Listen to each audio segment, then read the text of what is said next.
belts, again, when you don't have access to a thing with a better profile. And this was my finisher, so just kind of a variation of the shotgun to the dick superset.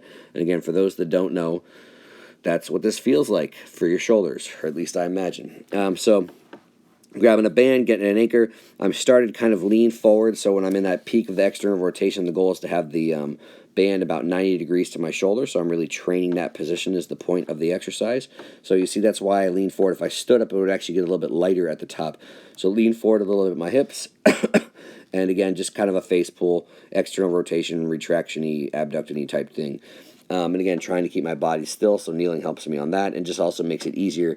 Instead of having to have a fixed point somewhere up higher that doesn't move on a power rack, just put it underneath something.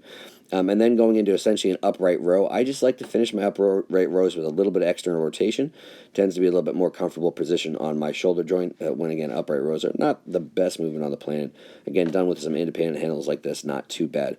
So again, moving from something that's really taxing purely external rotation, a little bit of horizontal abduction. This one moves a little bit more to abduction, but I'm keeping some external rotation in there. And then basically a front raise variation. And I'm not counting. Maybe I tapped out like a bitch on this one. I was trying to do 10 to 15 on each.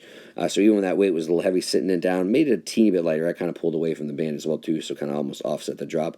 And then for those that don't know, this looks stupid. You're like, that looks stupid. That doesn't make any sense. That's why it's called the stupid press.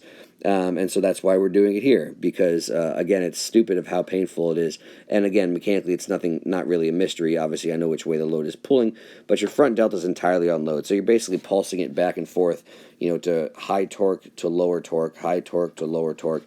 So, again, it's just kind of an interesting way, I think, to maintain something that's kind of almost like an isometric contraction relative to where the load is. But anyway, so try it out. You'll understand why it's horrible.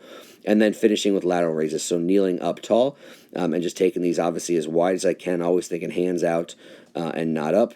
And then from there, obviously, just cranking it into partials. I tighten the band up just to make sure there's not zero tension and just have a seizure until I am done.